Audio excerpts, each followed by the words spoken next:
as a cosmopolitan nation, with three races as majority. The people facing the most frustration is the black man like you and me. We see the Indians prospering, the Chinese capitalizing, but the African man had this confused mind. That is why the race still lagging behind. A black man was head of the police force. The police said they want me to be the boss. Mr. African, creating your condemnation. The Indians will like a man to run this country. The black people want to kill Afro Willie. Mr. African, creating your condemnation. The Chinese will like to see Rex West win the crown. Black people will pay to come here and boom it down. Mr. African, creating your condemnation.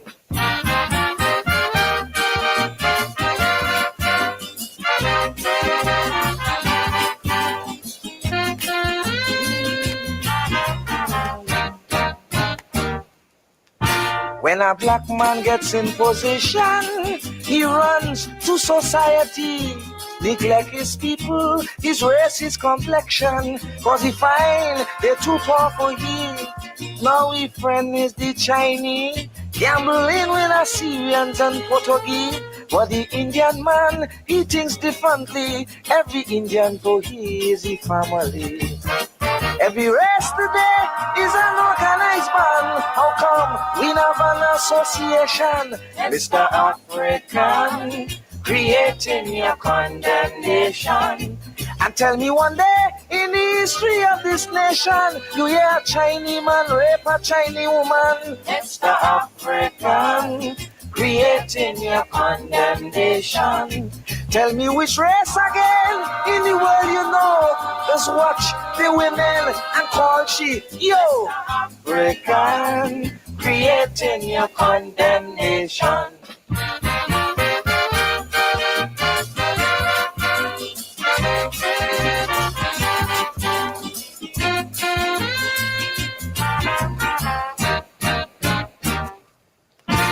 I'm not preaching racialism, but let's face reality.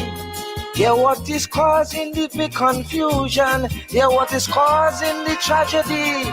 Imagine as we make the steel ban, we stand among the best in education. And despite we have this talent and brain, yet still black people lying in the drain. But a black man to be a supervisor, the first man he'll fire is the black brother. Mr. African, creating your condemnation.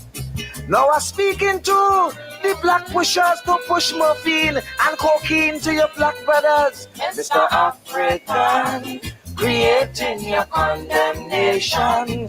And whilst we wailing and smoking in soul party, and next in January we see the Bachelor of Arts degree. Mr. African, stop creating your condemnation.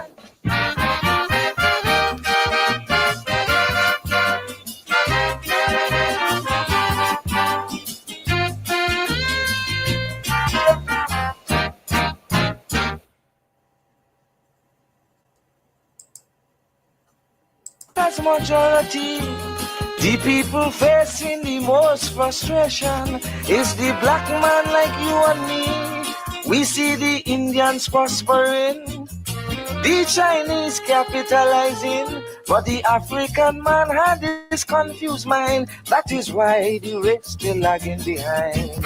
A black man was head of the police force. The police said they want me to be the boss. Mr. African, creating your condemnation. The Indians will like a man to run this country. The black people want to kill Afro Willie. Mr. African, creating your condemnation. The Chinese will like to see Rex West win the crown. Black people will pay to come here and boom it down. Mr. African, creating your condemnation.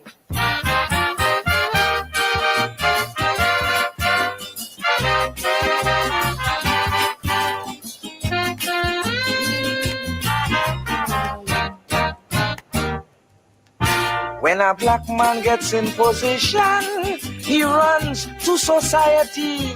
Neglect his people, his race, his complexion, cause he find they're too powerful here. Now his friend is the Chinese, gambling with Assyrians and Portuguese. But the Indian man, he thinks differently. Every Indian for he is a family. Every race today is an organized band. How come we have an association? Mr. African, creating your condemnation. And tell me one day in the history of this nation, you hear a Chinese man rape a Chinese woman. Mr. African, creating your condemnation. Tell me which race again in the world you know. Just watch the women and call she, yo, African, creating your condemnation.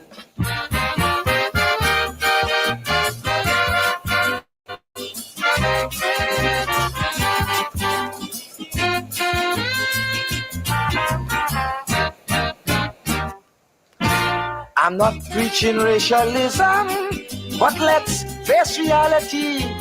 Yeah, what is causing the big confusion? Yeah, what is causing the tragedy? Imagine as we make the steel ban, we stand among the best in education. And despite we have this talent and brain, yet still black people lying in the drain. But a black man to be a supervisor, the first man he'll fire is the black brother. Mr. African, creating your condemnation. Now I'm speaking to the black pushers to push morphine and cocaine to your black brothers. Mr. African, creating your condemnation. And whilst we wailing and smoking a soul party, and next thing can receive a Bachelor of Arts degree. Mr. African, stop creating your condemnation.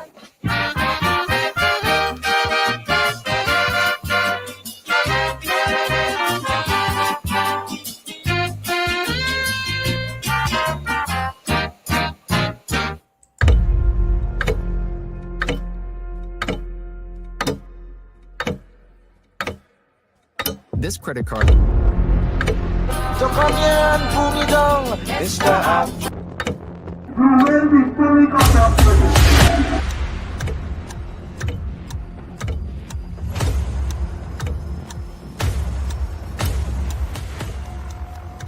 Mr. Watts, he's armed himself shots.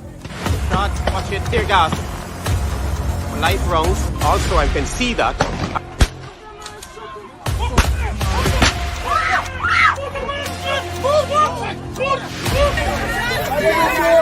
Just for Quentin! The man is a boxer, man. Watch your hand put in the boxer, man, to do that.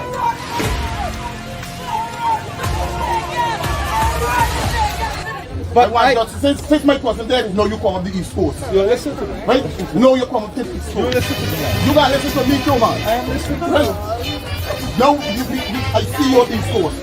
The day when they get a protest of them, the next day, that's when you see one bigger heads come up for talk to my family. Right? And that's bad. If we didn't do a protest, we want to see nobody for justice. You see? I'm not holding back nothing. I'm not holding back nothing. I just need justice of my family.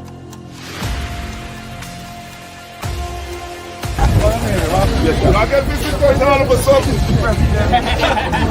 All of a sudden, you all have visitors. This is Joker.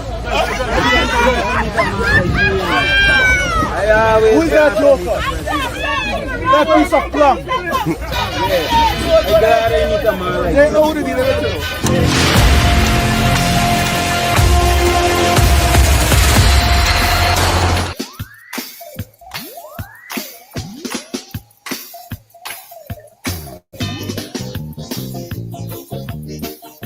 The way the world is going on, all who up start to fall back down. This might sound like fallacy. 79 proved this to me. I'm sure you remember the fall of many world leaders, rulers of oppression, overthrown many oppressed man. sir. Round and round. All them oppressor. Falling down. The table turning, sir. Round and round. Now the oppressor is the oppressed one.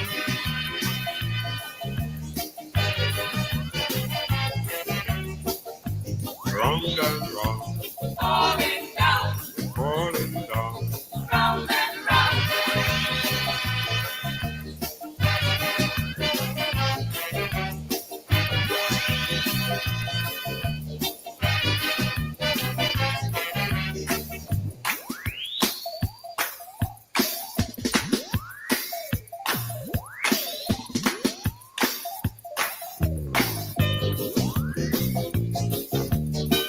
Magic 13th of 79, an incident came to mind. Bishop overthrow Gary, backed by the People's Army. Well, look at Samosa, moved by the Sandinistas. Ethiopia in Uganda, and Emperor Bokassa. The table turning, sir, round and round, all them oppressor. Falling down, the table turning, sir. Now the oppressor is the oppressed one.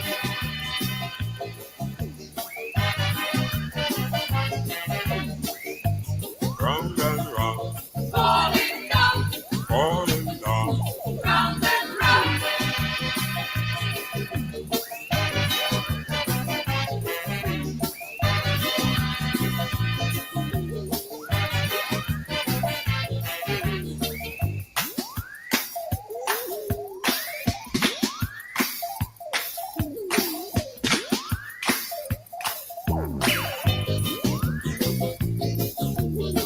The world's a wheel, the Bible said, that keeps spinning every day.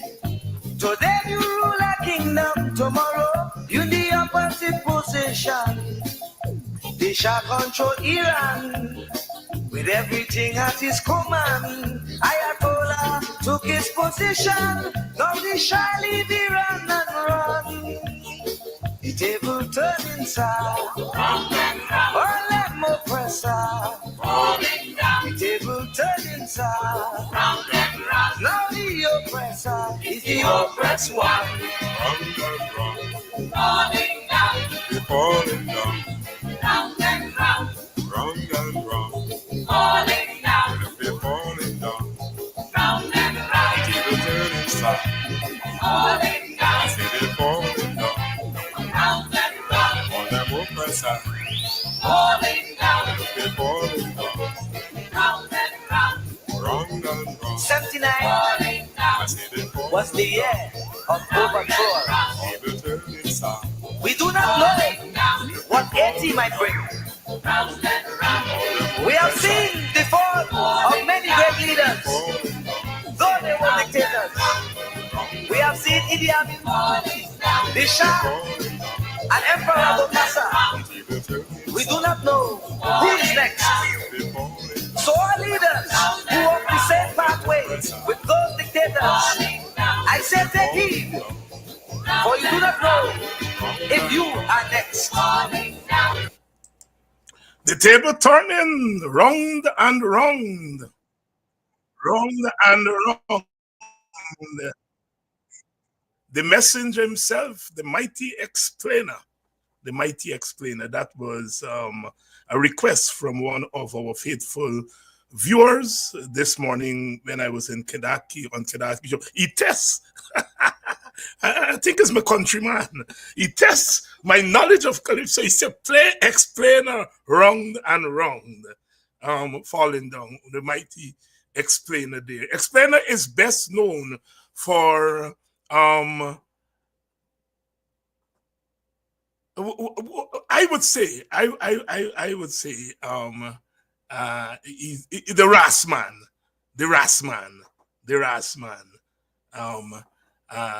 And of course, I know the king of Calypso does be treated like a papi show, but I tell them that is the problem. I live in Ashanti, not me and the monarchy, not me. in that calypso in 1979, he was edged out by Black Stallion, who won with Caribbean Man, and that was a sore point and remain a sore point. Explainer, one of the great calypsonians,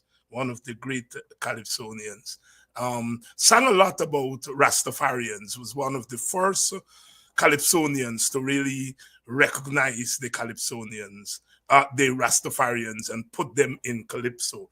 Of course, reggae music celebrated Rastafarians, but calypso music was a little bit slow and explainer. That song "Round and Round" was sung at the time in 1980. Also in 1980, he did that at the time. 1979, WPA had said that was the year of the turn. And that was the year of overthrow. The Somoza, Nicaragua, the Shah of Iran, Irigaray, Grenada, Idi Amin, Milton Obote. Well, Obote came later. Idi Amin was overthrown during that time. It was a year of overthrow, and Explainer captured it in song, and it's applicable to today. Round and Round. And before that, we already explained Mr. African. The critique. They're gonna carry me to the ERC again and say Dr. Hines is insulting Africans. We have always had a healthy critique of self-criticism in the African Guyanese community. We do it in song, we do it wherever we have an opportunity to do it, and self-criticism. And all of a sudden, everybody is so concerned about the African, half man, half child. You know, there is a thesis called The White Man's Burden. It was based on a poem written by Rudyard Kipling. And that poem was used by America to take Manifest Destiny, which was meant for internal, for America, that it was the destiny of Europeans to govern the whole of North America.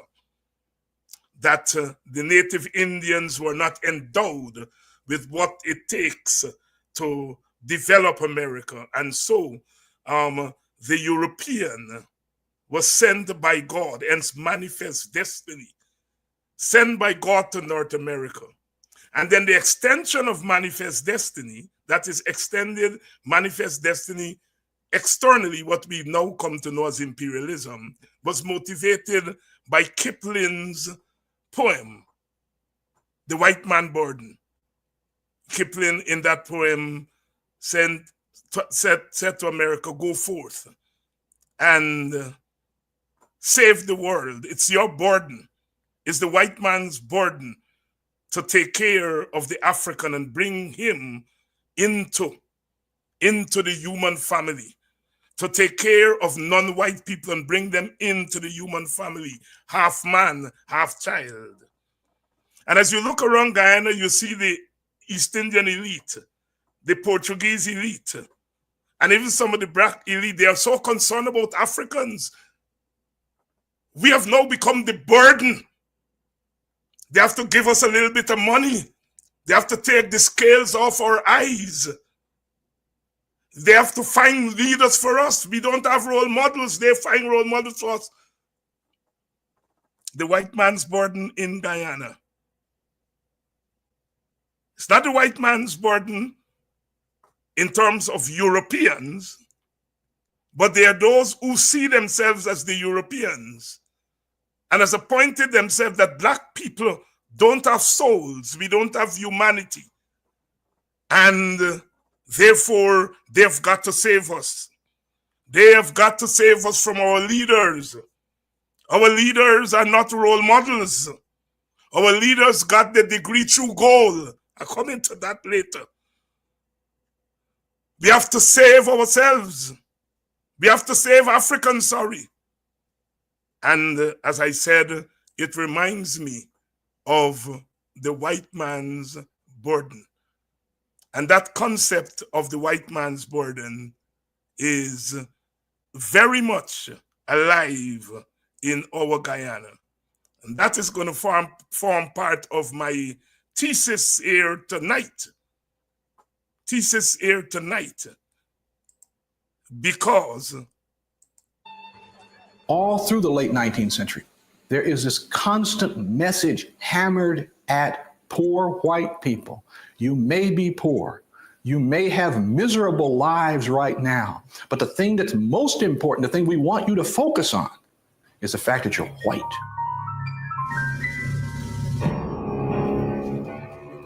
In 1898, the United States took possession of Guam, Puerto Rico, Cuba, and the Philippines after defeating Spain in war. When McClure's magazine published the poem, The White Man's Burden, Americans seized on the phrase that embodied the country's new role as a world power. Rudyard Kipling's poem was a rallying cry for empire and a racial justification to send American troops across the Pacific to put down the Filipino rebels fighting for independence from the U.S. Take up the white man's burden. Send forth the best ye breed. Go, bind your sons to exile, to serve your captives' need, to wait in heavy harness on fluttered folk and wild, your new-caught sullen peoples, half devil and half child. Kipling wrote the poem to try to encourage the United States to annex the Philippines.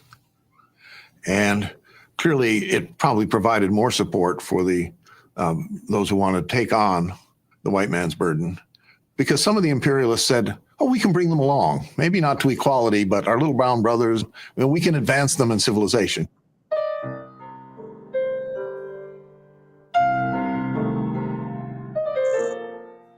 Even advertising took up the phrase.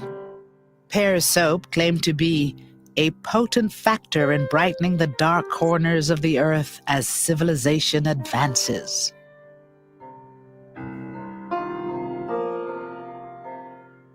Not all Americans supported the Philippine War, but race fueled the arguments of many anti-imperialists as well. One Southern senator declared, "We of the South have borne this white man's burden of a colored race in our midst since their emancipation and before. It was a burden upon our manhood and our ideas of liberty before they were emancipated. It is still a burden." If you look at the way Filipinos are represented, they are represented not as Filipinos. Some Filipinos are portrayed as being akin to African Americans. Some are portrayed as being akin to Native Americans. Use of the imagery of African Americans and Native Americans would have been important because these were familiar peoples. Their faults were familiar to the citizens of the Republic. At the end of the 19th century, race is a kind of integrated totality. It embodied these sort of cultural, linguistic, psychological, moral, and biological characteristics into the concept itself. The concept is quite rich. It carries all these kinds of connotations. There's not a gap between what the regular person on the street understands about race and what scientists or anthropologists or social scientists think about race. America crushed the Filipino independence movement, and the Philippines became a U.S. territory. The United States gained a strategic port in the Pacific and began a campaign to civilize another set of natives. America entered the 20th century as the world's most prosperous nation and newest empire.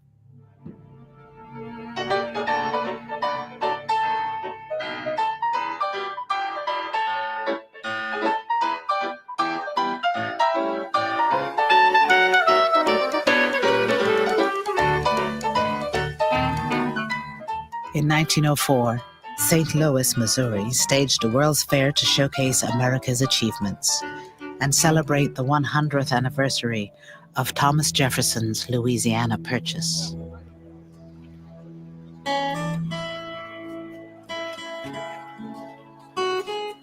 The 1904 World's Fair was America's triumph of civilization, imperialism, and a new century. It was filled with hope and optimism. The organizers wanted to show America's unbridled progress.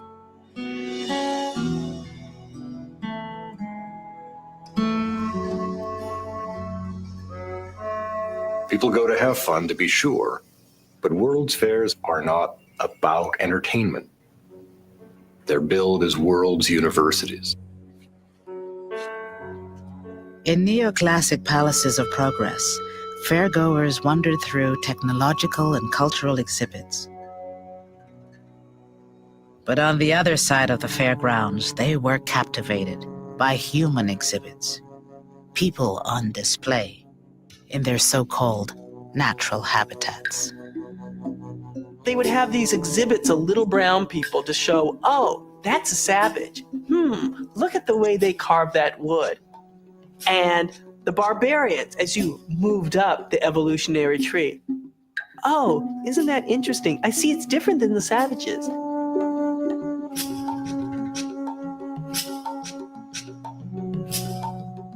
Fairgoers see an enormous number of people who perhaps they've only read about, maybe even never heard about. But here they are, living flesh and blood, there to be seen. World's Fairs are very adept at organizing categories of human beings on this continuum, from savagery to civilization.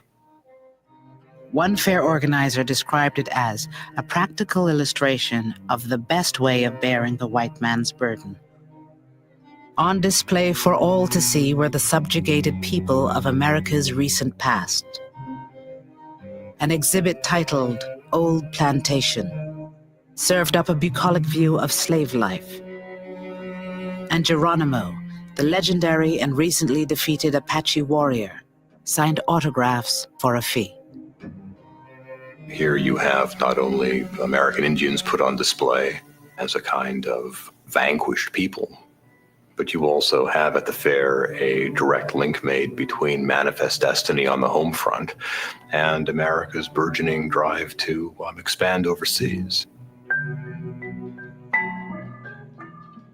The Philippine Exposition was one of the largest and most popular exhibits. Created to demonstrate the benefits of America's civilizing presence, the exhibit gave Americans a chance to see the people they recently conquered.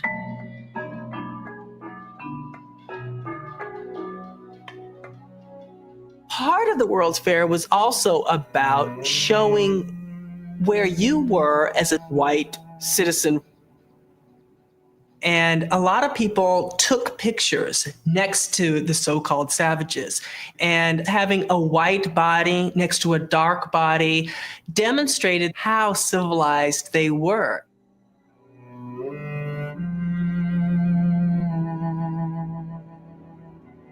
Nearly 20 million visitors to the fair received an object lesson that connected an understanding of race to a vision of America's future.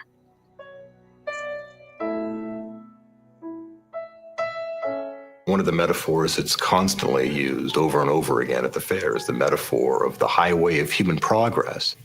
Who's in the fast lane? Are you part of this advancing order of Caucasians, or are you somebody else, somebody other? White people saw their advance as being historical, and this gave them an enormous motivation to see the lives of people who were not white as being outside of history and not part of this progressive advance. Oh, yes. Oh, yes.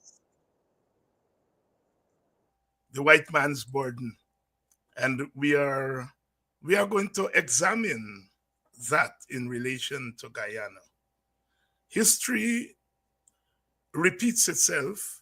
It doesn't repeat it the same way, but it repeats itself. Don't let people tell you history doesn't repeat itself. Because those who come after, they learn from that history. And they find new ways of making that history, quote unquote, palatable, even to the victims. And I'm sounding the warning that we are in the midst of the beginning of a new world order. And Guyana is going to be at the center of that new world order. The last time we had a new world order, as I explained this morning on Kedaki Show, was at the end of the Second World War when the victors got together in Bretton Woods, New Hampshire, and created what was called the Washington Consensus. And now we see the United States breaking up that Washington Consensus, that new world order, and creating a brand new world order. And because of the billions of barrels of oil we have at the bottom of our ocean there, our economic zone, we now are part of that new world order. At the end of the Second World War, Guyana did not exist. We were part of the British Empire. But as this new world order is unfolding, we do exist. And the rulers in Guyana have a sense of that new world order. And they are ordering Guyana to be part of that new world order. And the ordering of Guyana is about those who see themselves at the apex of our country. They see themselves as the dominant force. And so therefore, those who are not dominant will be dominated. Part of the new world order, the new Guyana. When you see here they talk about one Guyana, they're talking about this new world order in which the elites of one or two ethnic groups are going to govern Guyana, control Guyana, but to do so you must subdue others. You can use democracy for anything. America was a democracy during slavery, during segregation. Democracy for whites, but not for blacks and Native Indians. The same in Guyana. Jack Dio said we have a tolerant democracy. It's a tolerant democracy for people of his type, but an intolerant democracy for people of my type. And he made that very clear after I burst this bubble about trying to control Africans in this new world order and Guyana as part of this new world order. And I've become enemy. Those of us who are speaking out unbridled, we have become enemy. The consultant, Kip Nascimento, said Ogunse and Hines must be banished. He used the same word as Jack Dio. Banished. Banished. Here is the story. Look around. Who are being paraded? Every time the president goes somewhere, not taking picture with Indians, taking picture with black people. Black people dancing up on Mashramani there, and he doing the kankawatting and shaking black people on. We are the exhibits. Here is the massa at the top, coming out on crop over day to mingle with the half devils, half child. These people don't have role models. I have to be their role model. They don't have a sense of money. we give them a couple $1 million, a couple $1,000, they're satisfied with that. They're in trouble. They don't want to go to jail. We call them and say, come. We wouldn't send you to jail. Go and catch some of your people and bring them over.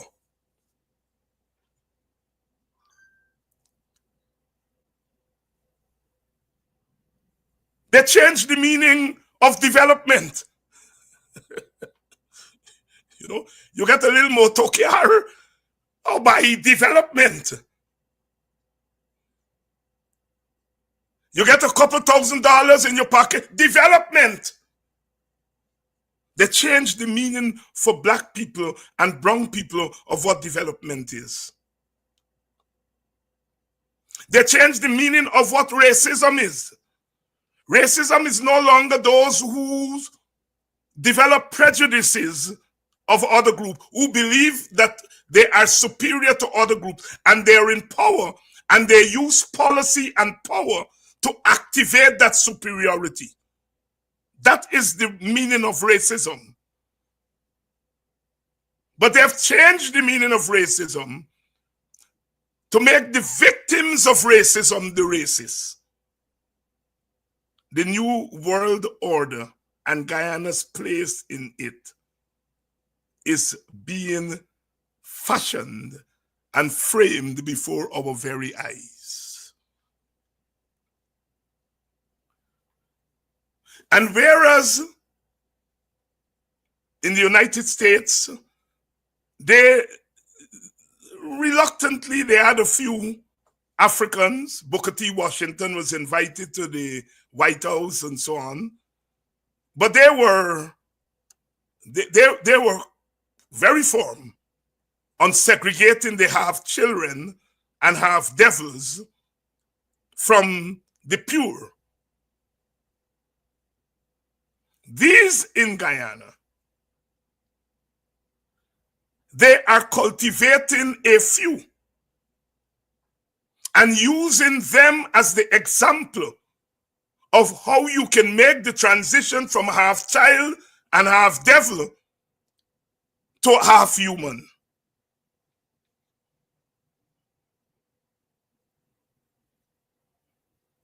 So their strategy is subtle, or so they think. It's not an Indian man or an Amerindian man or a Portuguese man who's chasing you. They've got some Africans who they're using to chase you down and to capture you. And to bring you out of the state of half devil, half child. We are in the face of a defining moment in our and Africans. An American friend of mine called me 2 days ago, said, David, why are Indians so preoccupied with telling black people what to do? He asked me, he said, please explain. I open your newspapers. You are, rebuking Africans. And Indians are defending and attacking you for rebuking your own. What is this preoccupation with African people?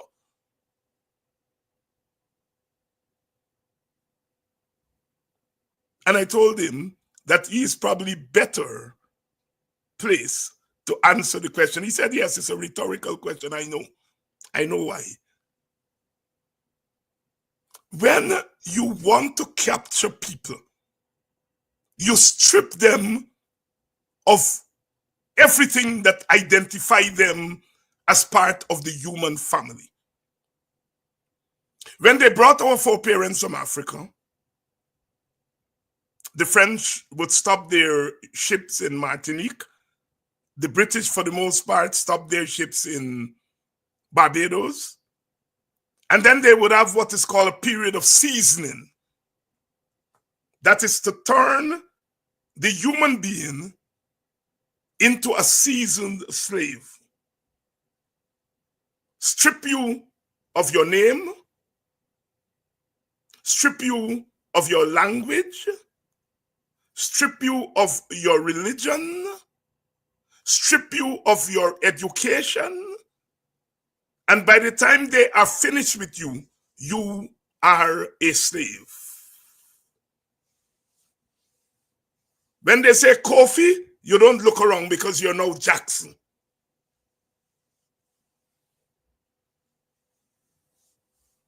Strip you of your language, your religion, everything that identifies you. What are they doing in Guyana? They want us to sing to the hymn book of one Guyana, not a united Guyana, one Guyana. So Guyana becomes the substitute for your identity as Amerindian, as African, as the case may be.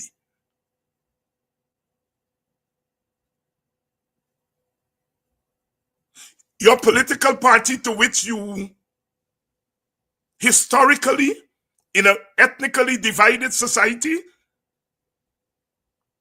you historically support in a political, they strip you of your political association with your others, with your co-others. It's not about crossing from PNC to PPP. It is stripping you of your right to associate with people like you. Because when you go over to the PPP, you have to associate with people who are not ethnically as you are. And one of the things slave masters did, they were smart enough. Never put two Coromantee together on the same plantation. Don't put two Yorubas together. Don't put two Akan together. Don't put two Congo together. Because when they're together, they become united and they have a united resistance. So this is not about joining a party. This is about stripping you of your identification with those who are like you. Identity comes from identification. When Usain Bolt runs down that track and beats every other human being in a 100-meter sprint, and you jump for joy, you're identifying with Usain Bolt. He's no longer just a Jamaican. He's West Indian, he's black. You identify. As human beings, we identify with groups that are larger than ourselves. Now they're telling us. The man yesterday who said David Hines is not a racist, he went on to say David Hines is resisting individualism.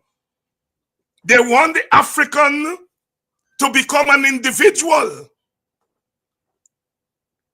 He must not identify with other Africans. Come by, come. Here, take this small piece and cuss your roots.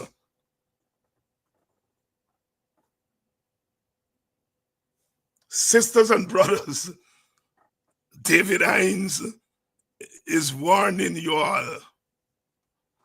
What things are is not what they really are. They are breaking up the identity that is called African. And they're scattering us like the slave masters did. Didn't put 10 people from the same tribe on one plantation.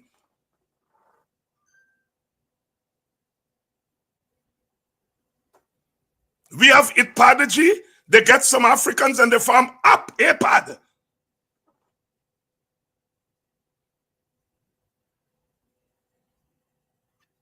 We go to the United Nations and we make our case to the United Nations. The PPP send an Indian last year to head a delegation about black people business. And this year, they're sending an Amerindian, I think. They got black people in the ERC. But the ERC is not sending a black man to the United Nations to represent black interests. Last year, they sent an Indian man to represent black people business. And this year, they're sending an Amerindian. Sisters and brothers, you all understand what is happening in your own country and what is happening to you all. They're rewriting the script.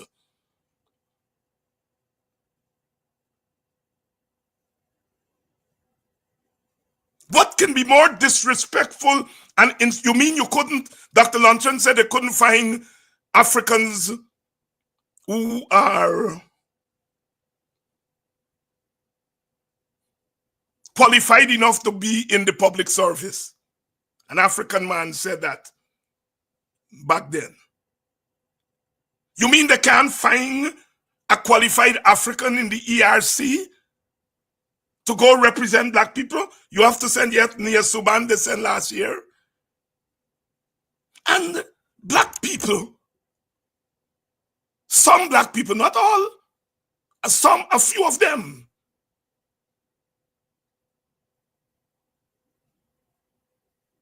are accepting that.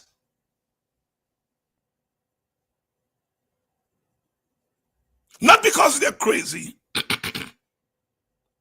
but because they're being selfish and individualistic.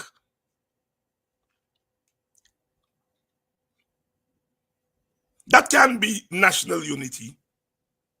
As you all heard here last night, back in the 1970s, myself, Sir Oswald McGarrell from Buxton, and later on we had a drummer named Busty. The three of us went and we joined the PPP's drama group, Worker Stage. And we went to them into Indian communities, spreading the word of racial unity. Gail Tushero was the leader of the group. Gail never asked us to join the PPP. We never asked to join the PPP. We were WPA people. Not one day that lady ever asked us to join the PPP. Because she had respect for us. And she had respect for us because we had respect for ourselves. We were there to witness for racial unity, not to sell our soul and to sell our people.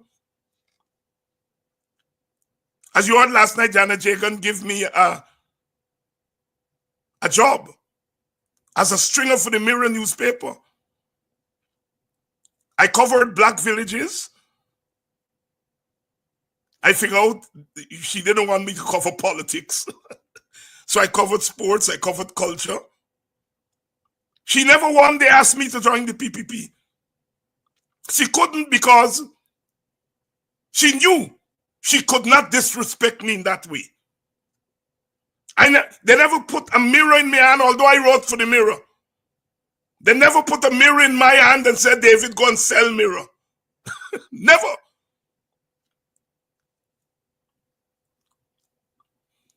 If you want to engage in racial unity, do so with your dignity intact.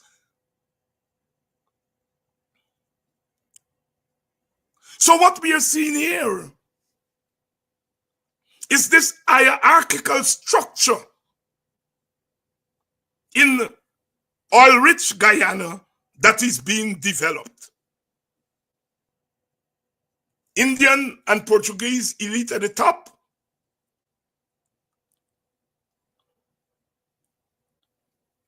African and Amerindian people at the bottom. The African elites and the Amerindian elites who are co-opted, they are not co-opted at the top. Look at the way Jagdio speaks to Ejil. any self-respecting big man with a sense of your history. Jack, you don't talk like that to Indian ministers. Every time he picking on Edil. And they got people in the PPP's hierarchy who are worse than Edil. Who are worse than Edil. But he don't pick on them, he picks on Edil. Every time something go wrong, Edil. And Edil is there, skin in his teeth. But forget about Edil's skin in his teeth. It's the symbolism of it. The symbolism of it. The incompetent African.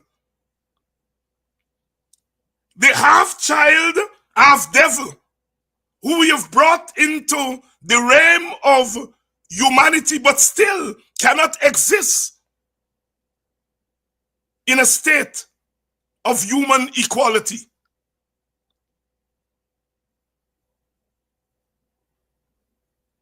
When they take an African, entice him over, there's nothing more humiliating than to take a Mirror newspaper and say, go and share. You know, go share, let us see you.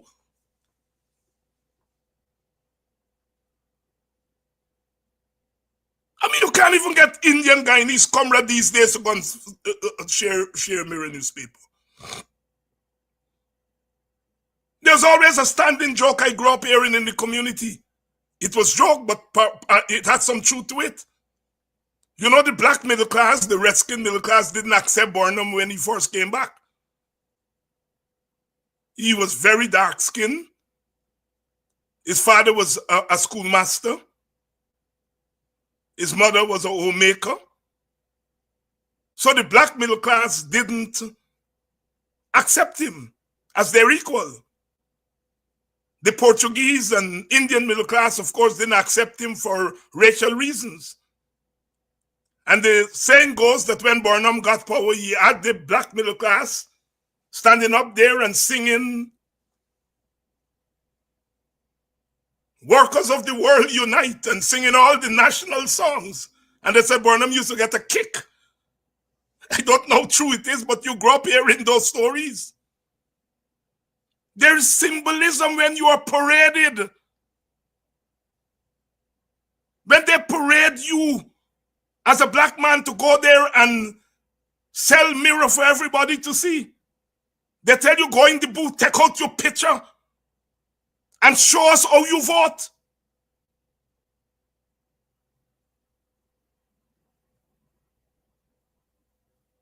They take out pictures in the state media about how people are happy with the $100,000.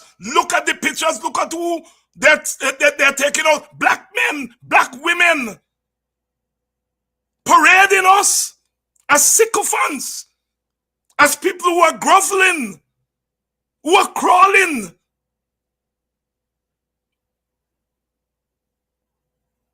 They come to the village, they have our little girls there, our little boys.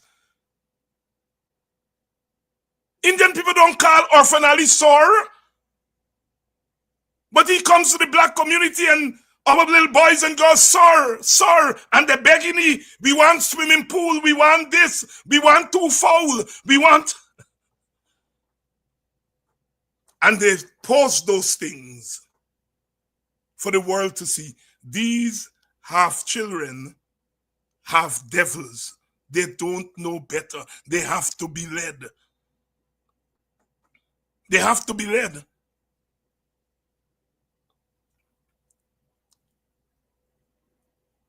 The leaders they have are not role models. They're not role models. We have to create role models for them. There is the reordering of Guyana within the context of the reordering of the world. There is a reordering of Guyana within the context of oil wealth.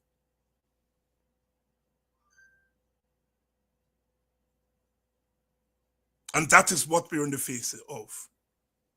And African people, for what it's worth, we are sounding the alarm. We are sounding the alarm. Slavery started out as an economic venture. This started off as race. Slavery started off as an economic venture. Europeans had created new technology. They sent Columbus to look for new lands. And then once they got new technology, new lands, they needed no excess labor. They could not enslave white people because the Bible said no. Later on, the Roman Catholic Church said that you can't enslave Native Indians because, as Jefferson said, they are white people in brown skin who could be civilized. And so therefore Africans had to come as slaves. But you know what? To justify why these dark-skinned people are the ones.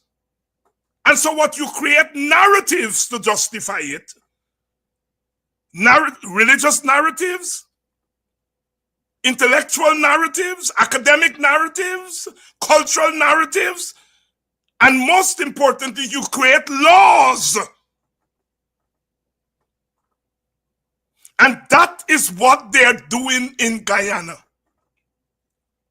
They're saying, black people, you are where you are, not because of what the state did then and what the state is doing now. You are where you are because your brains are puny. You are half devils and half children. When you came out of enslavement, you plant provision, cassava and edda and plantain. You plant food to feed yourself. You didn't plant food to export because your brain is puny. And so you are where you are, not because of what colonials did to you. The colonials were nice to you. Not because of what post-independent government have done to you. They have tried with you. Burnham give you house, Burnham give you this, and look where you are there. Look where you turn to. I give you this, and are you jumping fence Friday afternoon for going wind down? You all are not full human beings. And so therefore you all are what you are because of your own self, your flawed self. And so if you are at the bottom of the ladder, it is because that is where you deserve to be. And we who have the burden today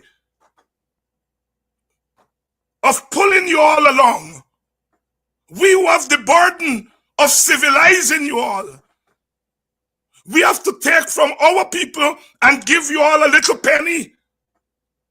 Give you all a red jersey, parade you all with red jerseys.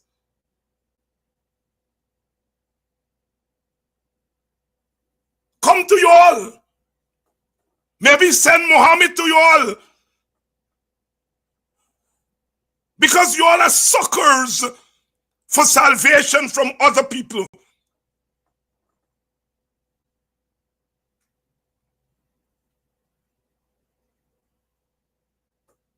We cuss down Norton. We cuss down Nigel Hughes.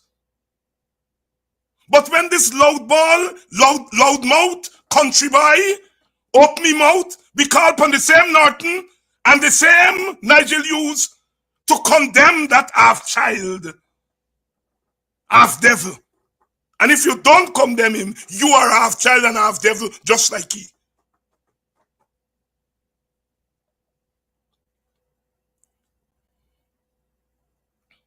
We are a people, as far as they're concerned, without soul.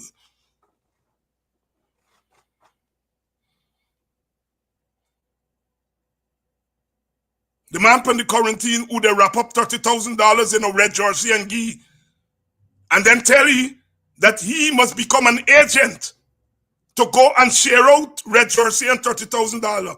And the man give them back the $30,000 and the red jersey, and to say, I am an African, dignified African.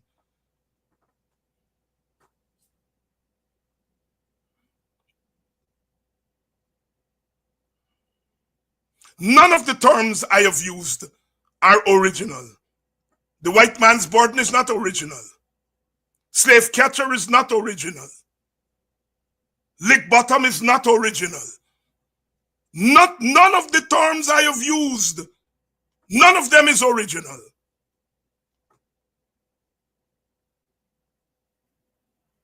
They are terms that we have developed over time to describe those who have compromised themselves and in the process attempt to compromise the group.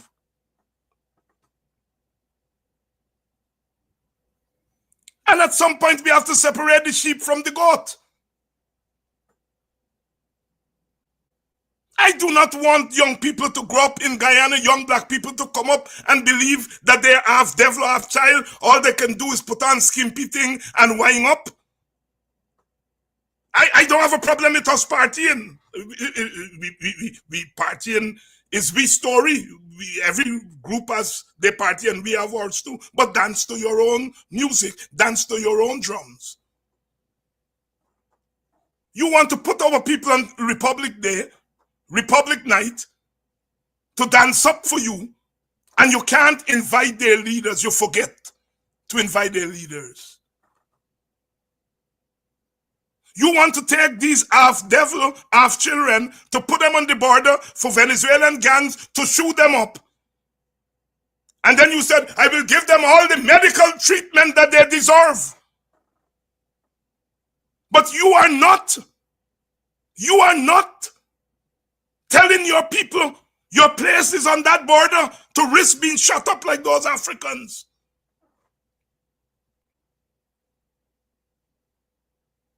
You're telling Africans where the place is. The place is to come in the PPP and be a second-class citizen. Come in the PPP and be half child, half devil. But you are not telling your own people who you control because they vote for you and they have ethnic solidarity with you. You're not telling them your place is in the army.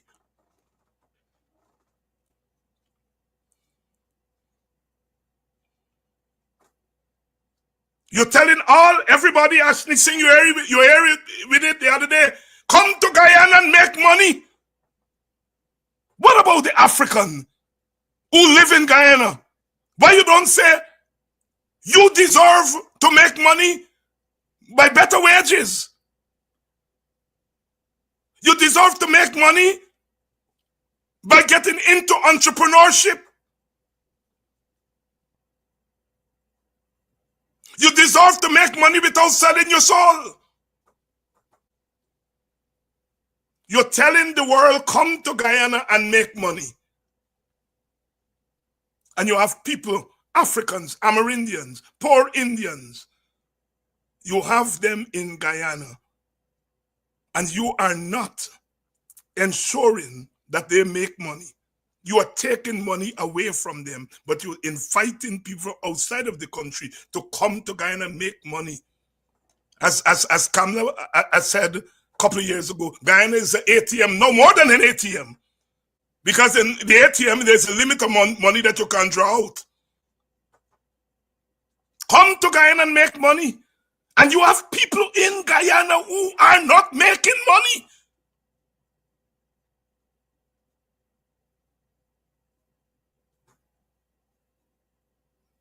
Because those people in Guyana do not deserve to make money.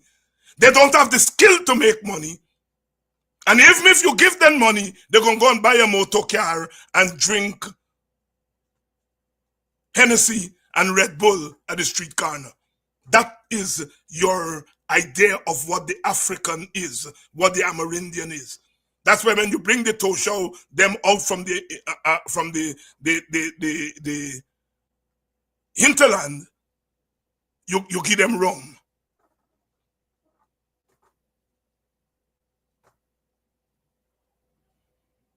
These rulers, they have studied the history of oppression, and they are implementing it as we speak, and they're fooling us with words. One poet said, fooling the people with words.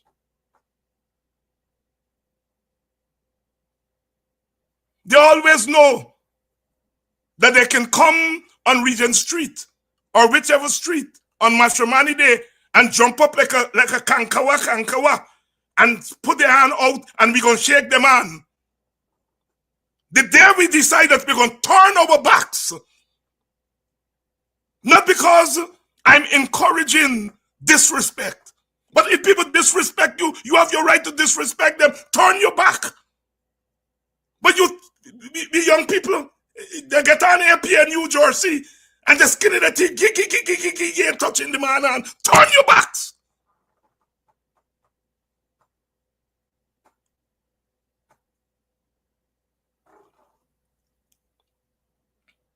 African people can be over forgiving. We have to be forgiving because we are humans. But when we are over forgiving, people take us for granted. If that jackass had gone out there on Matrimony Day and jump up like a little butterfly, and everybody turned their back on him, we would have been making a strong statement than any bullet can make. At some point, we have to take a stand. Because we are participating in our own demise, our own demotion down the social, economic, and racial ladder. We are being demoted. And we are participating in it because of consciousness or lack thereof. You see, the electoral imperatives means that you have to act in a certain way because you want vote. And in an election, every vote matters. I'm aware of that. I don't want to chase away Indian votes. I welcome Indian votes for us. I welcome Amerindian votes. I welcome it. I believe you me.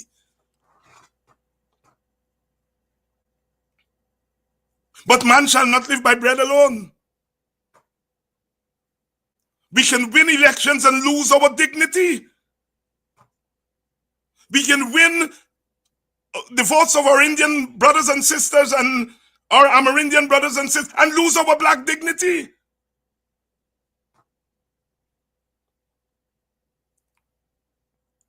And when you lose your dignity, as explainers say, when you get the power, you stop hanging out with your people because they are undignified.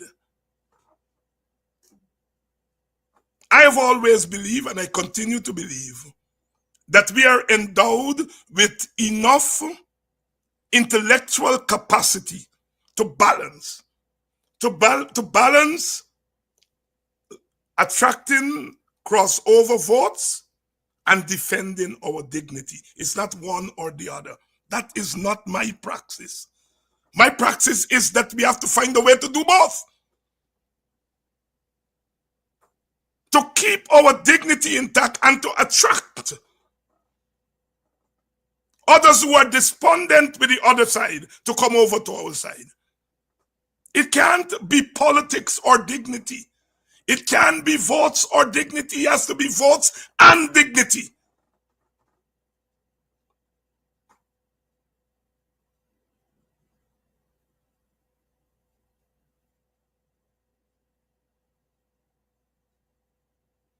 I am a popular culture man.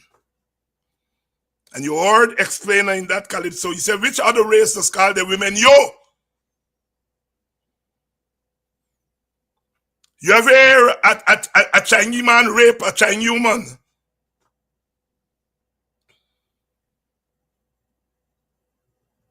Now, rape happens in all cultures. China have rape, and it can be Chinese man raping Chinese man, Chinese woman in China. So rape doesn't have race. But what explainer is saying, in the context of racial division, certain bad things have a black face. I'm sure they got Chinese people in Guyana who just rape Chinese girls, Chinese men. I'm sure of that. But you wouldn't hear a Chinese being called a rapist, or as the Trinidadian will say, a raper man. Because rape has a color. Bad things in Guyana got color.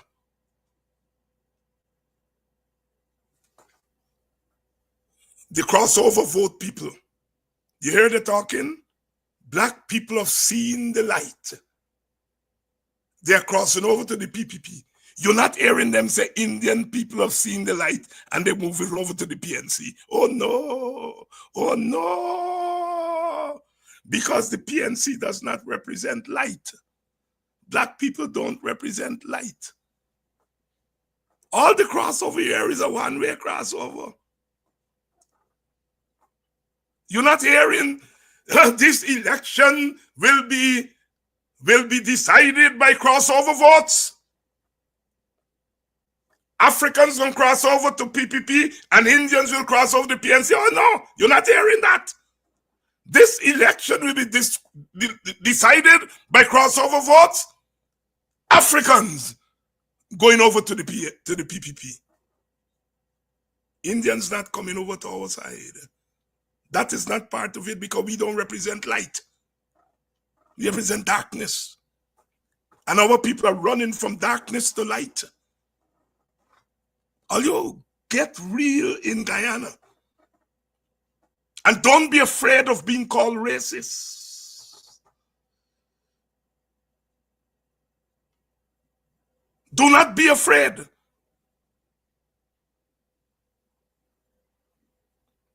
They thought they won the day when they got so many of us to concentrate on David Hines' language. Like I said, even some of the comrades who saw what I was saying, they prefaced their thing. I do not agree with his language. The minute you say that, that's what they run with in the Chronicle. They forget about the good things you say. All they want to hear is you condemn the language. So they make it about language and not about message. And black people got to stop falling for these 3-card and 2-card tricks. Because that's what they are. And they figure that they can always trap us. It took a couple of days. But black people, I think, generally, from what I'm hearing and seeing, black people realize, you don't want to trap you with this language thing. It's the message. So in that sense, the thing backfire on them.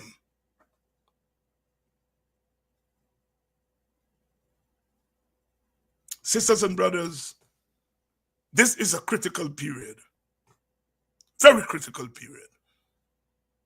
And we may well find ourselves winning an election, but losing our dignity. And so an electoral victory will not be of use to us. We will inherit a status quo in which our people are left out. Our people are at the bottom. And when you inherit a status quo, when you inherit a system, the only way you're going to bring your people from the bottom to the top, you have to break up the system. And that is what revolution is. Breaking up the system. And so we may well find that we win an election if there are biometrics and voters list, clean voters list, we win an election, but we inherit a system which we will be told not to break up. Because there are forces that are at work that are bigger and more powerful than us. And so we inherit a system created by the PPP, a hierarchy created by the PPP. We win an election and we are told, do not upset that system and that hierarchy. So we will have a black-led government presiding over a black race that is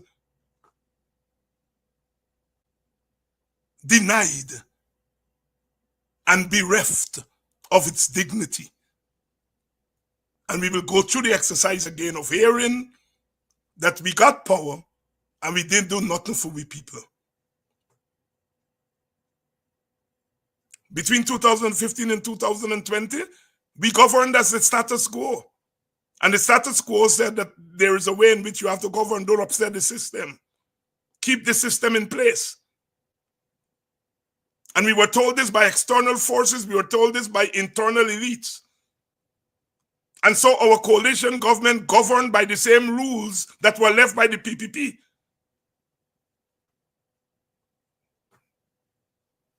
So after 5 years, the PPP came back and they just continued from where they left off because we did not overturn the apple cart. We governed with the same apple cart. And even when we attempted to do things for ourselves, the system, military, I know that personally. I organized 22 communities before we even came to power.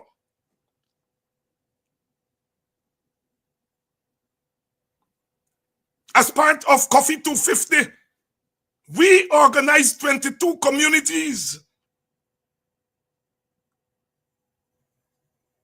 to engage in entrepreneurial from Dartmouth to Anse Grove.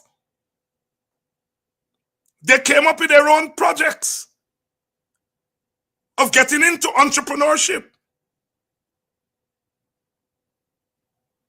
And Winston Jordan, God bless him,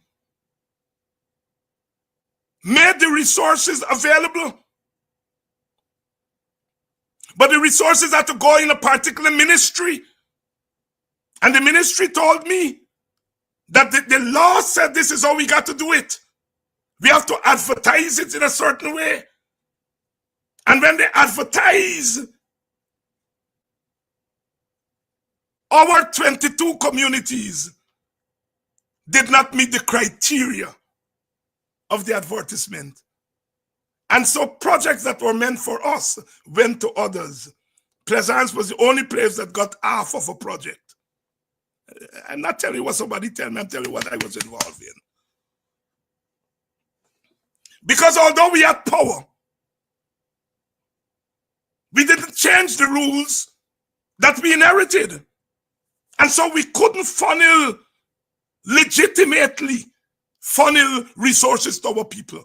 I heard that they say over there, what David Hines ever do for black people?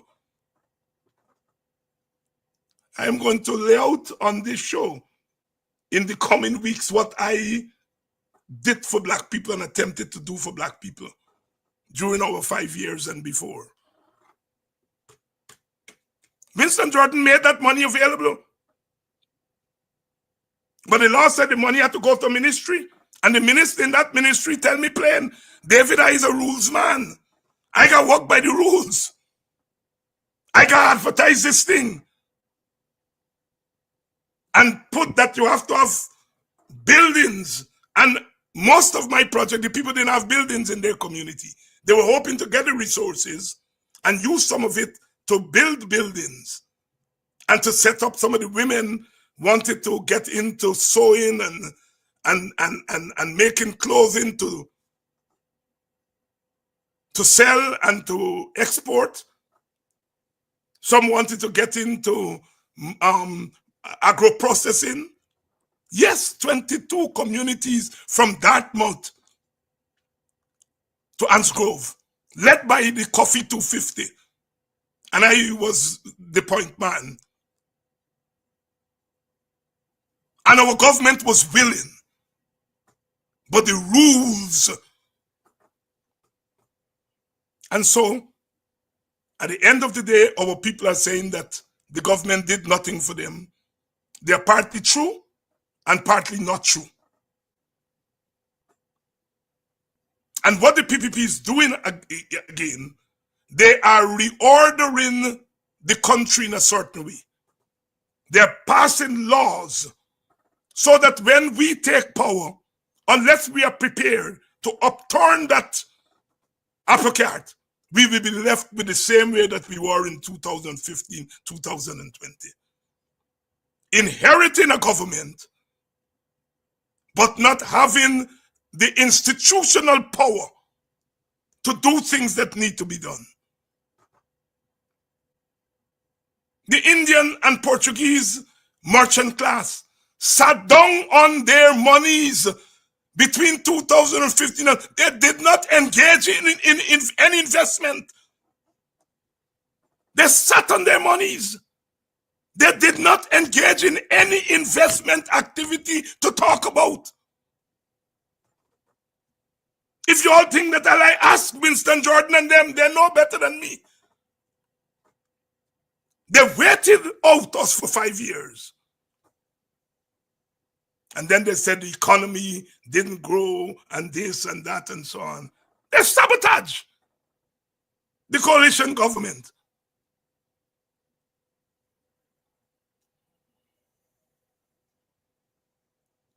When the Cold War ended and the IMF came in and they say, divest state resources. 80% of the economy was in the state hands. And they tell how divest. Sell it. Who buy? Is who had money. Black man didn't have the money to buy all them state thing. All the state institutions that we had to sell off. They said privatize. Who had the money to buy?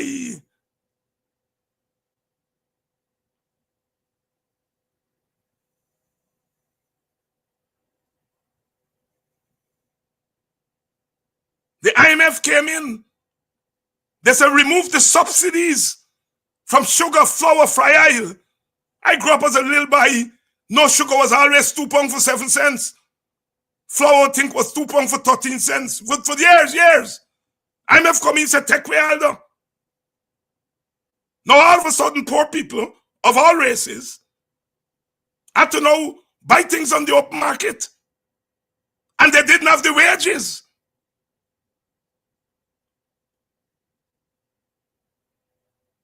The IMF said cut back on government spending. What did government spend on? Education, healthcare, wages and salary for public servants. When IMF said cut back, who are cut? Who are retrenched? The people in the public service.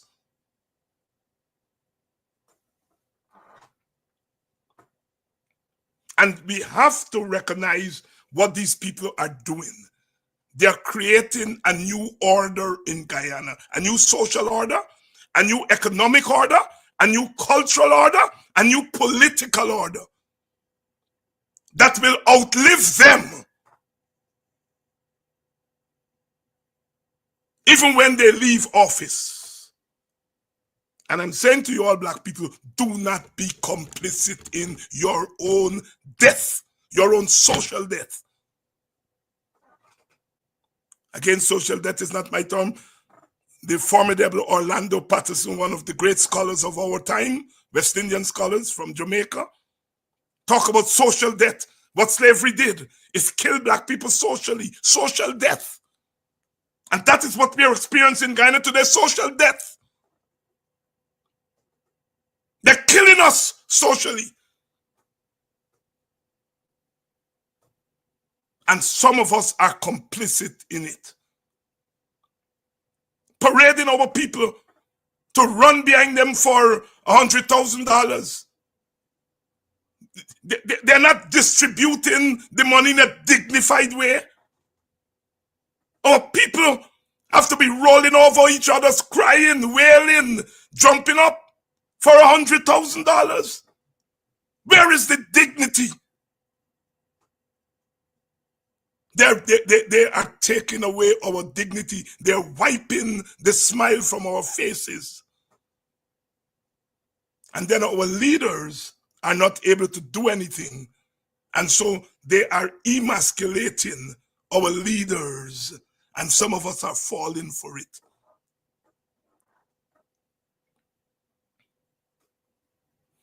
It's one thing to say Norton might lose the election. It's another thing to say he's unelectable. The two is not the same. Norton might lose the election. I can live with that. Everybody might lose the election. But when you say Norton is not electable, you're raising something more sinister. And we repeat that nonsense. Black people repeat that nonsense. I am not saying that we almost like Norton. We have choices. We have choices on the opposition side. We have choices. Norton is not the only choice. Norton could lose. So could Nigel Hughes. So could anyone who put themselves up there could lose. But to say that Norton is not electable because he look more African, he talk more African, Norton is always, he's always scowl, he's always, what the hell? Why must he laugh with and smile with the devil? But all of a sudden, they want us to show our teeth, smile, smile. That is a criteria to be elected now. You must smile.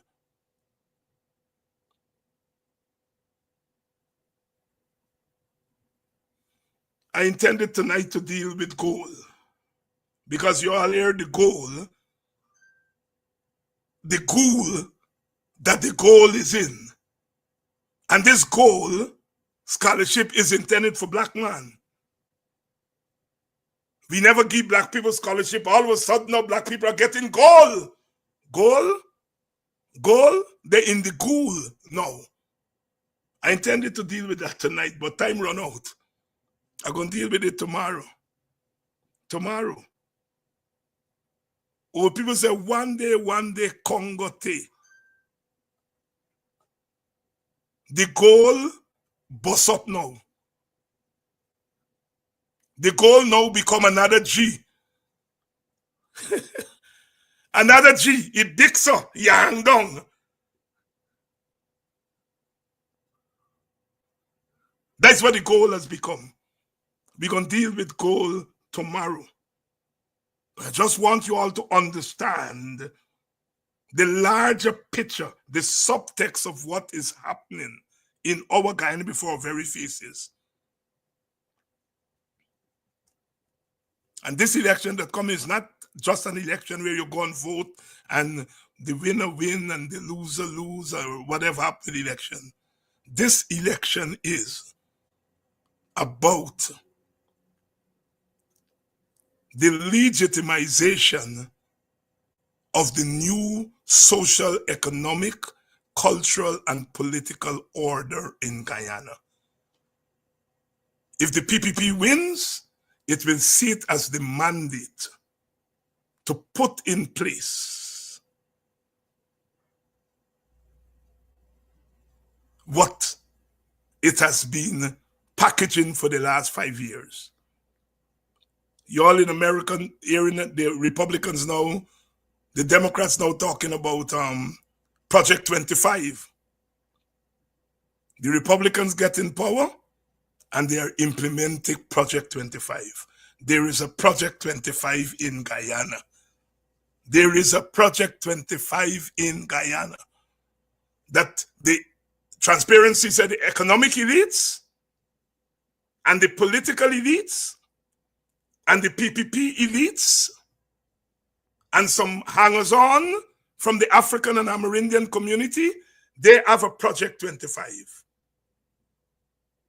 that they're going to release like a thunderbolt if they are installed in power again after the 2025 election.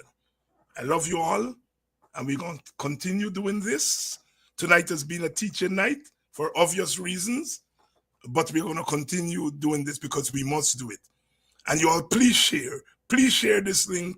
Even as you are leaving tonight, share it that it can go far, and share it with your children and your grandchildren, because they are the ones who will be most affected by Guyana Project 25. I'll see you all tomorrow. God bless. The ancestors are watching. But as your Christian knows, no. God help those who help themselves. Again, tomorrow night I'm coming again with full force.